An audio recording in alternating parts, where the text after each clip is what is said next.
What is up, boys and girls? It's your pal right here, the Black Avenger, aka the Black Azrael, Lee Sanders, coming at you with my first impressions of the new Avengers 2 Age of Ultron trailer. Now, for those of you that did not watch the trailer yet, I have a link available in this episode description so you can check it out. But once again, I'm only talking about my personal first impressions of it, as I am a big comic book fan. I've been checking out all the comic book movies that's been coming to the silver screen over the years.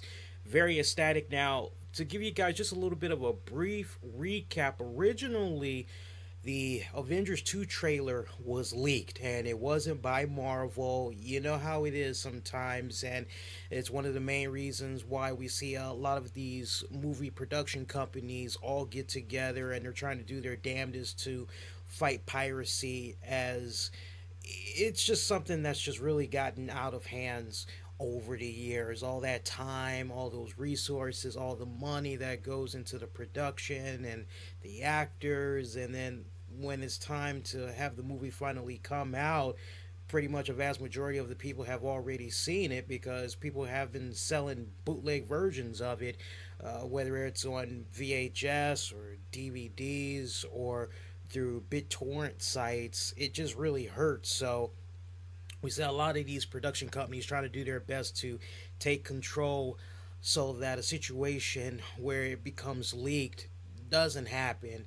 If they can decrease the odds of it, great, but they really try to do their best. But in this case, a trailer had leaked out, not officially by Marvel. As a result of this, Marvel said, okay, you know what, it's got people talking. All right, you know what, it is coming about next year. Let's go on ahead, let's treat people now. I have a strong impression that they were probably looking to have the trailer make its debut probably at next year's Super Bowl, because normally that's usually what happens. Is when the Super Bowls come around, a lot of these big Marvel production or correction movie companies, they all get together and they decide that, hey, Super Bowl, why not maybe show a trailer of our movie that's going to be coming out later that summer at the Super Bowl. And you pay buku's money for that, and it's okay because there's a lot of eyes that's going to be watching the Super Bowl. So if you're going to make a good first impression, that's definitely the place to do it. Very curious to learn in the coming days if that might have been their original strategy. We shall wait and see with regards to that. But I like how Marvel also had put out a press release and they basically said, oh, well, we got to blame Hydra for the trailer leak of the Avengers 2 movie. I just thought that was hilarious. You know, there's a lot of stuff that I'm picking up from like 2 minutes, maybe about 15 seconds of this trailer that just kind of has me kick back and go, whoa, they are really going there. First off, and I'm not giving everything away. I'm trying to give you guys a little bit of stuff, just a little bit of stuff to entice you to go check out the trailer, but ultimately lead you to go check it out yourself and then come on back here, share your reactions to what you had thought about it. But off the break, we're going to see Quicksilver, Scarlet Witch. It looks possibly we may be getting introduced to Miss Marvel. I know some of you guys that's out there, you love Miss Marvel.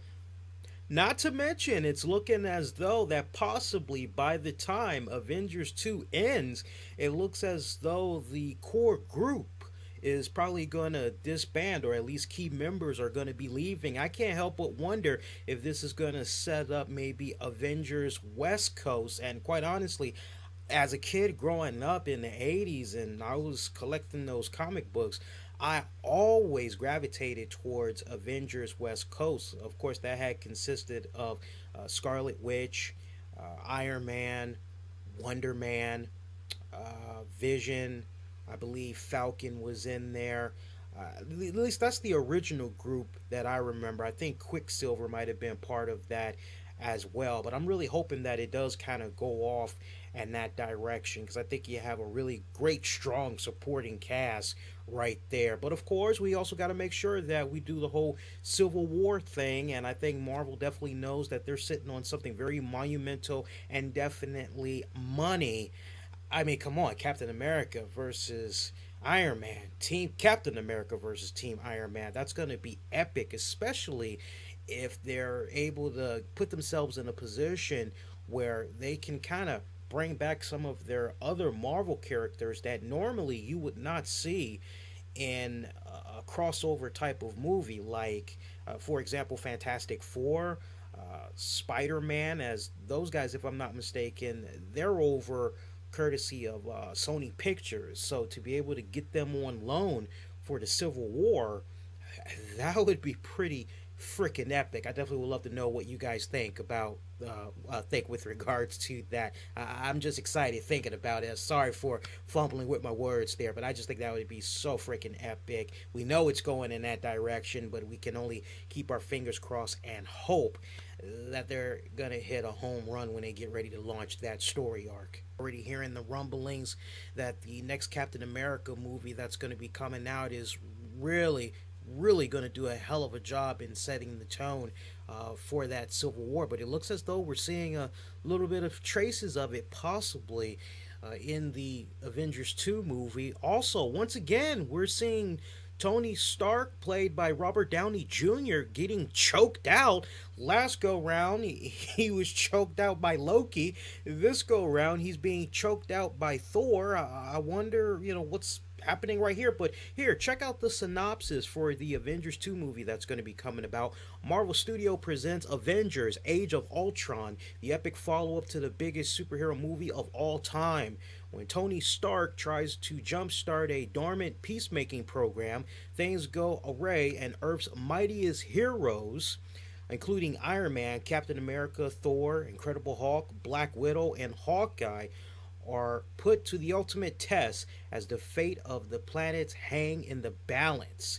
As the villainous Ultron emerges, it is up to the Avengers to stop him from enacting his terrible plans, and soon uneasy alliances and unexpected action pave the way for an epic and unique global adventure. I'm looking forward to this because the way things are looking right now, if I'm not mistaken, I don't think the next Captain America movie is going to be coming out in 2015. I'm actually on.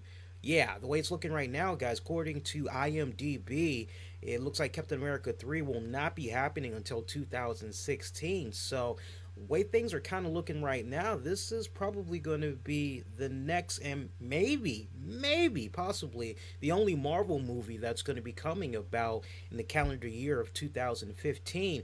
But I know for me, I'm looking forward to it because one of the first things that's on my mind is okay, based on the events that had came about with Iron Man 3, kind of seemed as if Tony Stark was done doing the whole Iron Man thing. I'm very curious to see what has he been up to since Iron Man 3. And also, another thing that jumps into mind with regards to Tony Stark, Iron Man, and all that. I saw the rumblings, and I could have sworn I saw some earlier images that had showed that Vision is going to be in this movie. I might possibly be wrong. Maybe things have changed, but I could have sworn I saw some concept art that was showing Vision. And it's so funny, too, because I was telling a buddy of mine the other day, I said, man, you know what will make perfect sense for Avengers 3 as far as Vision goes? And that's if it turns out Vision is basically Jarvis. Because when you think about it, Jarvis has been like a lifesaver for Tony Stark throughout the Iron Man films and all that. So I think it would be a really good, easy transition to have Jarvis be Vision. Fingers crossed that maybe that's the route that they go. We see that Tony Stark gets in the Iron Man Hulkbuster armor, probably one of my most favorite underrated armors of the Iron Man inventory of all time. Looks like he's going toe to toe with the Hulk. You also can't help but wonder what exactly is going to happen with the Hulk, as he's going to have a more dominant role in this movie. I wonder if they may also plant those seeds to possibly do a Planet Hulk movie. I think that would really be pretty badass if they were to go that route. But a lot of good things that you're able to pick up from this trailer, be it only 2 minutes and about 15 seconds. Visually, though, very stunning. I mean, the graphics for this, it looks like Marvel has really pushed the envelope on this one, getting word that of all the Marvel movies that have come out over the years, this Marvel movie is one that is going to be racking up the most fettuccines as far as the graphics go, like the most ever time and money that has gone into a Marvel movie, and it definitely looks like that. I can't wait to see this in IMAX format. I'm pumped. I'm ecstatic. I'm ready to go. Can it be summer already? Because I want to see this movie very, very, very bad. There's also a couple of little Easter eggs that you might miss as you watch the initial trailer. There's like about maybe five, six, seven things that you'll be able to spot if you know your comics very well. I don't want to spoil it all for you guys, but I definitely would encourage you to go check out the link. Once again, I have it be available in this episode description. Those of you that have already seen the trailer and you know how we do a really good job in covering all things comic and all that other type of stuff, you saw it already and you just are bouncing off with me, you want to share your reactions, definitely post those comments down below. You can also hit us up on Twitter at the RCWR Show, Facebook at Infinity One Productions, to infinity and beyond. Infinity One Productions, that's Infinity with an E. Make sure you throw in the actual number one. And please share those reactions because we'll definitely dedicate a future radio edition of our RCWR show to what you all have to say about the Avengers 2 trailer. So let's get it started. Give me those reactions. And hey, man, if it's your first time checking us out, I humbly welcome you. I'd love to have you subscribe to us so you never miss out on all the great content we do for you here on a weekly basis. We got a little bit of something for everybody, whether you're into wrestling, you're into music, or maybe you like talking about a really good movie or two. We got a little bit of something for everybody. We even include some really great laid back reviews slash interviews. So definitely hit that subscribe button so you never miss out. Until next go round, please be safe and most importantly, be kind to one another. Take care, folks.